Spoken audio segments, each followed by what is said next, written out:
everyone, my name is Evie Lupine. Welcome back to my channel, and today I have another video for you all. Today I wanted to talk about casual BDSM. Is it a thing? Can you be casual and do BDSM? Let's discuss. So, I have noticed a lot when it comes to representations of the BDSM world, be it fiction or erotica or mass media or heck, even within the BDSM community itself on FetLife and on Tumblr. There is very much this idea that BDSM becomes your whole being and your whole life, right? Like people like the rule set on Tumblr. Their whole life has to be running a pretend school for girls with discipline and punishments and mouth soaping. And, you know, everybody who does rope bondage is rope bondage 24/7, and everybody's lives are consumed with BDSM, because when you do BDSM, it becomes your life, because it is who you are, and therefore you must be doing it actively in, generally speaking, a both photogenic and high priority, high protocol way that absolutely demands your complete attention at all times. And that means you always have restraints under the bed, and you have a dungeon in your basement, and you go to parties every single week, and you never have a break from doing BDSM at all. And especially that BDSM actions are basically a way of creating a different life, because it doesn't so much synthesize in these presentations with real life as much as it does create a life that is separate from the vanilla experience. And that's really what I want to talk about today, is this representation, this idea of BDSM being this thing that completely consumes who you are and what you do with your life. And I realize that perhaps a critique of this might seem hypocritical from somebody who makes YouTube videos as a living talking about BDSM and has various social media demonstrating her own BDSM life.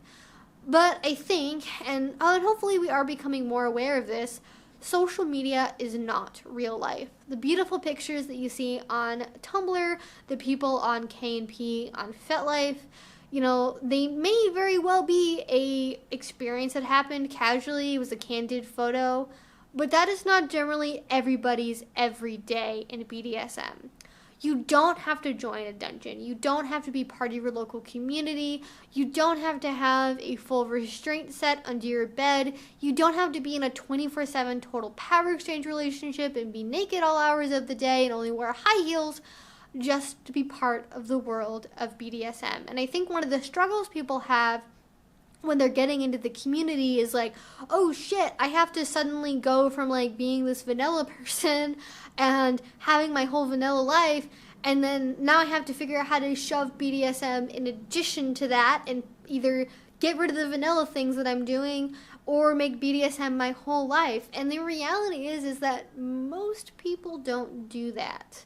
It is a rare, however very desirable fantasy to be able to completely give up your vanilla life in order to do BDSM.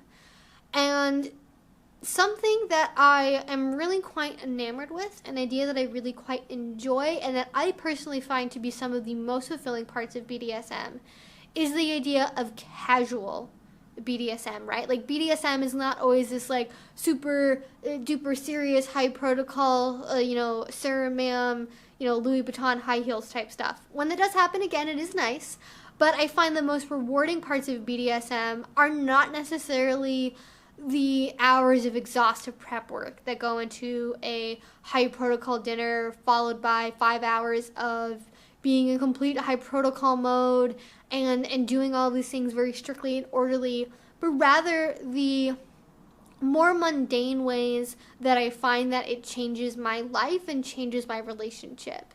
And if you've seen my videos where I've talked about why I became submissive and how I started this journey and the first time I went to a dungeon and all this stuff, it was because I was dissatisfied with the vanilla relationships that I was having. I was dissatisfied with the way that I apparently had to interact with people in relationships, and I felt very unfulfilled in them. And BDSM really spoke to me in the way that it allowed me to form my own relationships. But that wasn't because I suddenly went to a super high protocol, super serious 24/7 relationship right away, or because we do that all the time. It was never really about doing all of these super duper fancy, intricate things. Even though these things are really nice and they do bond the relationship, they are very intimate in their own way, but it's about changing on a daily basis how I interact with my partners and how I interact and like perceive myself and perceive the world around me.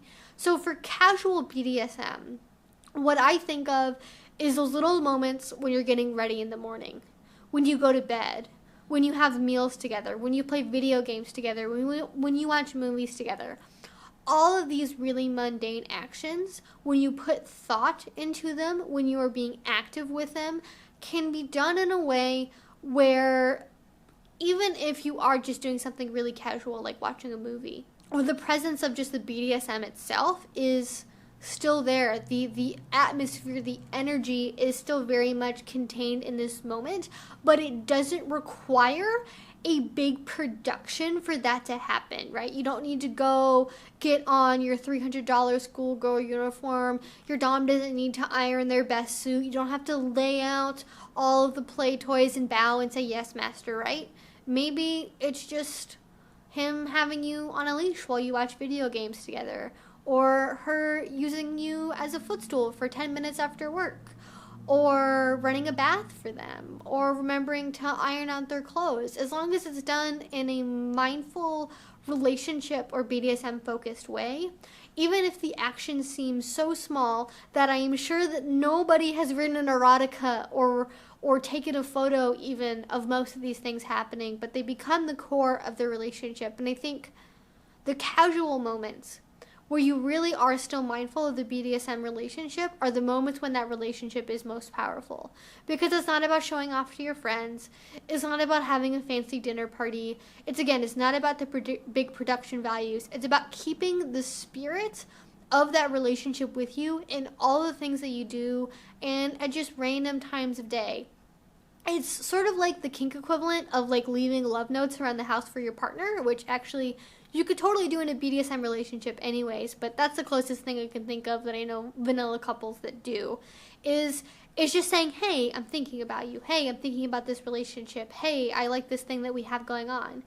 And it doesn't require spending a bunch of money to go on a fancy date or going on a cruise or a trip, but just saying, hey, I love you. And in BDSM, the way that we sometimes say I love you to each other, although not all BDSM relationships involve romantic or sexual love, but the way that we demonstrate care for another person is these moments when you are able to like give up power to another person and it not having to be something that requires all this giant buildup for it to happen. It's sort of when I like talked about the micro scenes, which if you haven't seen the video, link down below, it's very much related to the idea, right, of just like little instantaneous moments of BDSM actions happening, and it's just there, and it's just part of who you are and how you do your relationships. And as well, in terms of doing casual BDSM, without just only talking about people who are already in BDSM relationships, you can just do BDSM in the bedroom. That is not wrong. If you want to do weekend-only BDSM, if you do it 2 nights a year, if it is not a priority in your life, that is totally okay. Being part of the BDSM community doesn't mean you have to do, 300 service hours a year or something like that. It's not something where you have to take continuing education credits to qualify as part of the BDSM community. However, that can be very nice. And especially when you're new, it can be very helpful to have access and have a lot of hours, let's say, in being part of the BDSM community. But if you decide that you just want to read about it online, if you decide that you just want to go to a class and see how it is, or only go to the munch like 3 times a year like I do, that is totally okay. Also, you don't have to push yourself to make this the only thing that you do in your life. If you find vanilla things very fulfilling, if you love your soccer club, if you love having your yoga every day, your painting group, whatever it is, you don't have to give those things up to make room for BDSM. BDSM should be something that fits into your life with, some efforts. I don't want to say it should just be an easy breezy thing, and if it's meant to work, it'll happen, because these things do require effort. But it should not be about subsuming your entire life to make BDSM happen, because having that balance, unless you have specifically negotiated for a relationship that is solely focused on BDSM, is really important. Making time for family and friends is great and can help you also do better in BDSM, because frankly, sometimes having to do BDSM constantly can be kind of exhausting. And I don't think we always talk about that, because it's a relationship ideal, right? It's something that we dream of, it's something that we really want to, but even the things that you love can tire you out sometimes. And one of the things that I love about casual BDSM, but just having it be part of your life, is that it's something that requires a significantly lower level of emotional commitment to do well, right? Like, going back to the analogy I've been using through this video of like the giant production high protocol party, right? Like, for me, I can't be doing anything else that weekend if I'm doing that, because that takes out all my emotional energy, and I love it, and it makes me feel really fulfilled. But sometimes I don't have the energy, I don't want to do that, but I still want to feel close in my BDSM. I still want to feel like there's growth happening there. I still want to feel like there's connection happening there. And even if I'm running very, very low on energy, even if I'm feeling at the end of my rope, sometimes just doing a little bit of casual BDSM, it costs me a quarter of an energy point instead of 10 energy points to be able to, be at my sir's foot while we're watching YouTube videos together, instead of having to do a giant high protocol party scene. So I think that is all I have to say for this video. I would love to talk more about the specifics of how to do casual BDSM and ways that you can do BDSM casually. So I will be making a follow-up video to this one probably next week, where I talk about ways that you can do BDSM casually and ways to incorporate that into your relationship. Because I think, especially if you are low on time and low on energy, committing to casual BDSM, as sort of contradictory as that may sound, can be a lot healthier for you and can be a lot better for your relationship than trying to force yourself to do really high energy things. And it's just about acknowledging that BDSM is not a monolith. BDSM is not necessarily what you see on TV and in movies and in books.